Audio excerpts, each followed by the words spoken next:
Hello, everybody. This is Alexa Ross, your host of the Flyers Nation Show, and this is a special news report.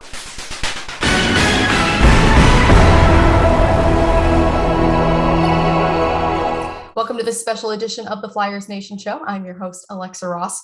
Earlier this morning, the Flyers announced they have fired Alain Vigneault as head coach, as well as assistant coach Michael Terran.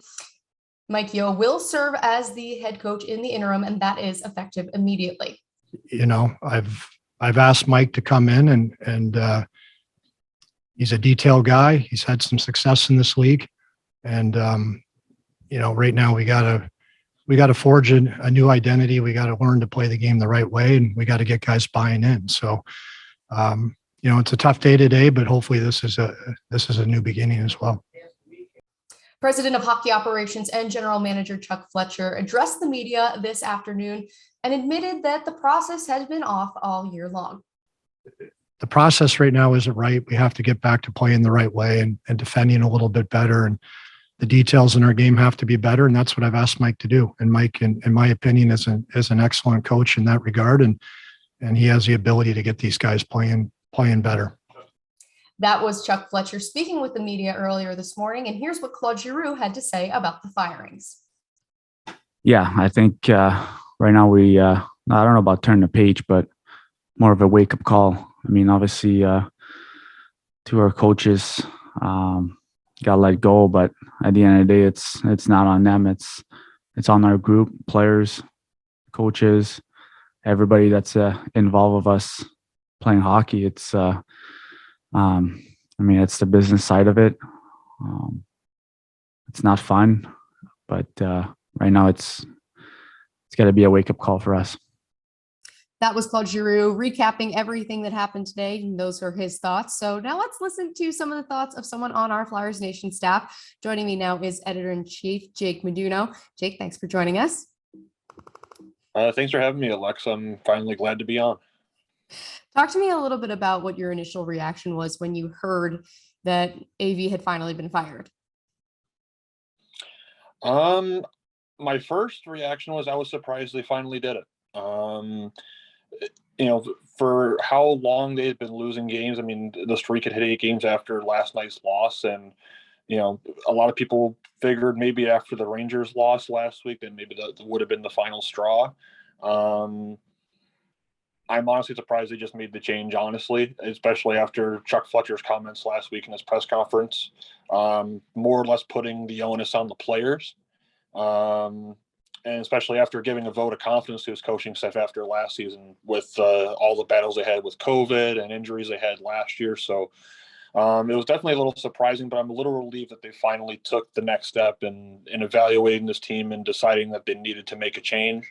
And I think they made the right one based on what we've seen this year so far. I think it's really interesting because one of the big things that Chuck Fletcher did mention in his press conference today was that the process has felt off all year. So why do you think it took until now to, make that change happen?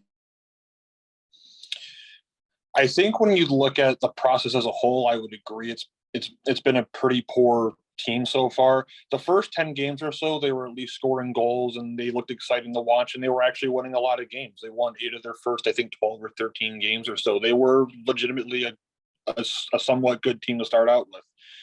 And something after that road trip in Western Canada, after that Edmonton game, they had 5 goals. They haven't had that many goals since.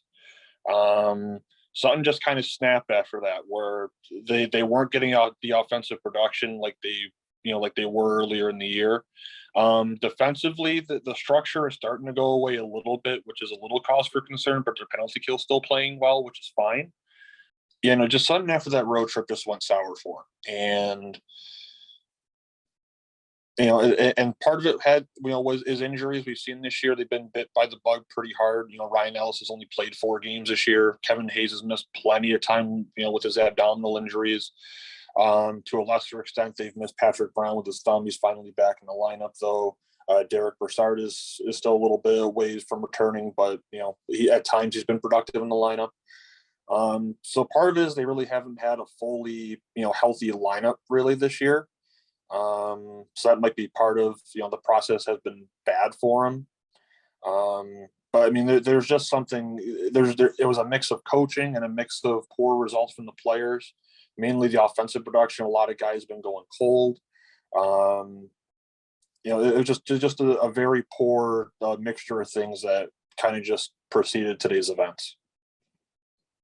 And I guess my last question for you is, if you're in Chuck Fletcher's shoes, who are you picking to replace AV and be the next head coach of the Philadelphia Flyers? Well, there's been a lot of chatter today that Rick Tock is one of the leading candidates for this job. And I'm not super surprised. Obviously, he's a former Flyer. He has ties to the organization, recently inducted into the team's Hall of Fame. That's not super surprising based on all of that. John Tortorella is another name that's been thrown out there a little bit. He's an aggressive coach. He demands a lot of his players. He is a former Stanley Cup champion, though, in 2004.